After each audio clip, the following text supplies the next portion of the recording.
for prayer.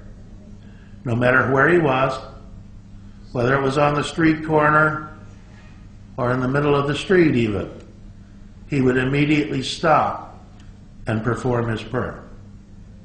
He lived to be over 100 years old and was still listed in the 1820 American census. Perhaps more famous, though, was Kunta Kinte, immortalized in Alex Haley's book, Roots. Kunta Kinte was a member of the Mandinka tribe of West Africa. He was born around 1750 in Jafur, a village along the Gambia River in West Africa. He was educated in Quran and Arabic as a child in the local village school. At age 16, Kunta left the village to go out into the jungle to find some wood to make a drum. And at that point he was captured by slave traders, taken to the coast, and transported to America on the Lord Ligonier. He arrived in Annapolis, Maryland on September 29, 1767. To give you an idea of the horrors of what is called the Middle Passage, the journey from Africa to the Americas that the slaves had to endure. On Kunta Kinte's ship, 30% of the enslaved Africans died during that crossing of the Atlantic. 30%. Well, now that he's in America, Kunta Kinte was sold at auction to John Waller of Spotsylvania County, Virginia, and was given the slave name of Toby.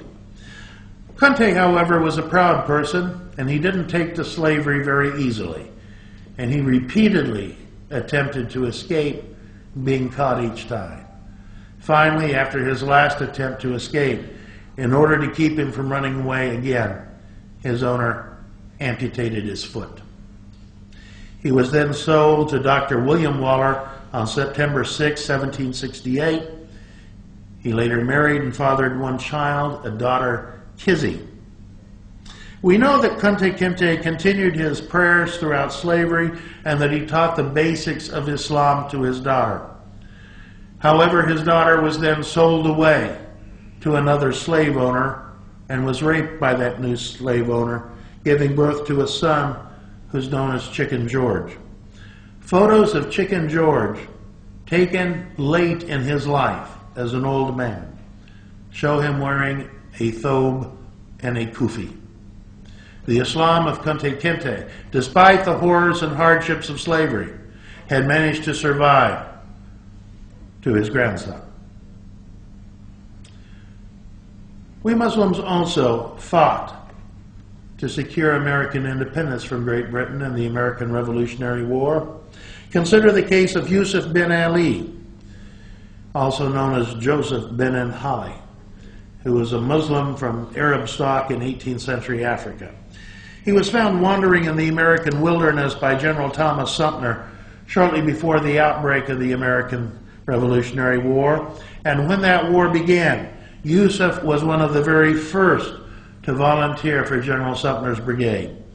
Throughout the entire length of the Revolutionary War, Yusuf served as a scout for Sumter's brigade and later settled down in Sumter County, South Carolina. Yes, we Muslims fought to gain American independence in the first place.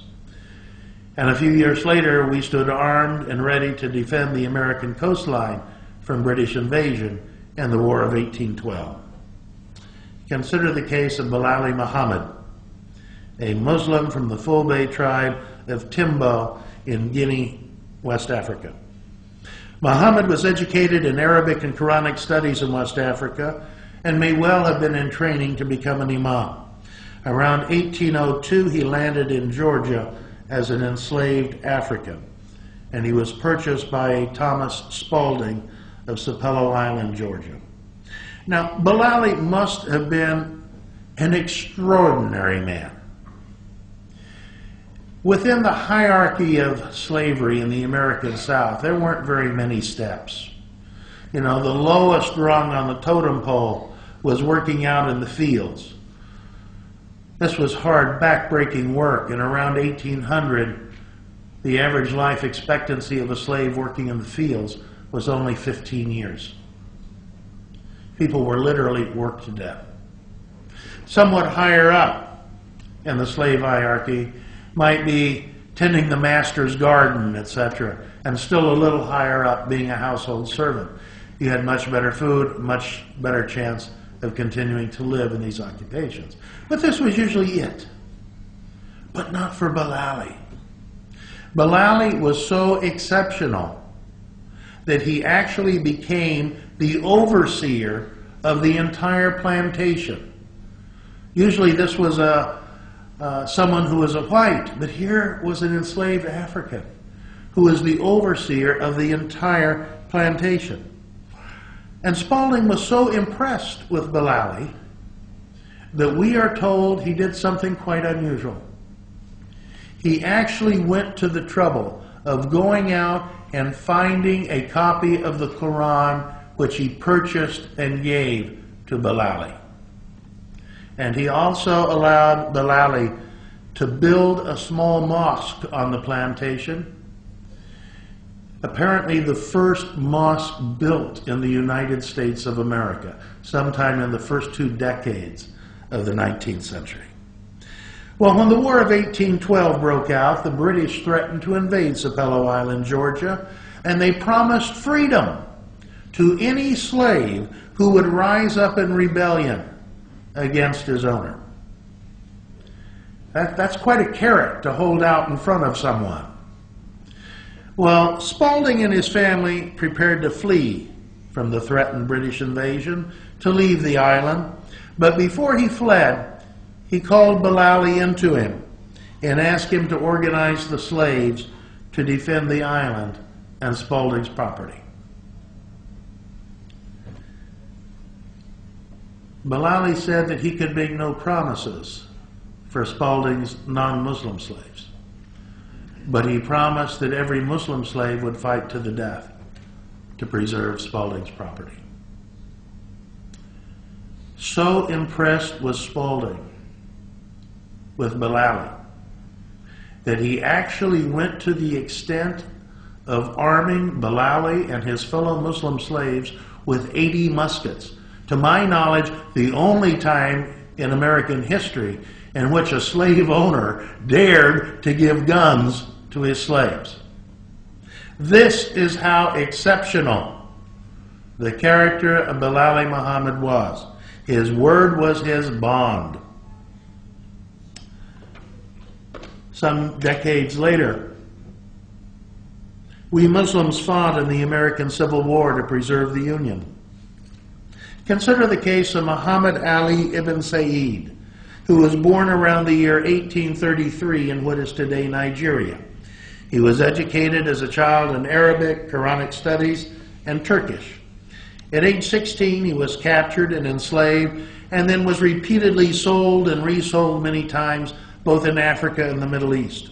Eventually, he became the slave of a wealthy Russian. And with that Russian, he traveled throughout Russia, Persia, Georgia, Poland, Austria, Germany, Belgium, Switzerland, Italy, France, and England. So quite a world tour. Finally, in England, in the year 1859, the Russian emancipated Muhammad, gave him his freedom. And at that point, Muhammad traveled to the Americas as the paid servant of a Dutchman, and for the next 2 years traveled throughout the Caribbean, Canada, and the eastern United States. In 1862, Muhammad crossed the border from Canada to Michigan and became a school teacher in Detroit, Michigan. 1 year later, in 1863, Muhammad enlisted in Company I of the 55th Regiment of the Massachusetts Colored Volunteers and fought in the Union Army in such battles as those at Fort Mims and Honey Hill in 1864 and at James Island and Biggin Creek, South Carolina in 1865. He must have been quite a soldier too, because he rose from the rank of private to sergeant in just his first 2 months in the Union Army. He left the military in 1865 at the close of the war, and his autobiography was actually published in Atlantic Monthly, at that point perhaps the most prestigious magazine in America, and that publication was in the year 1867. Muhammad died in Brownsville,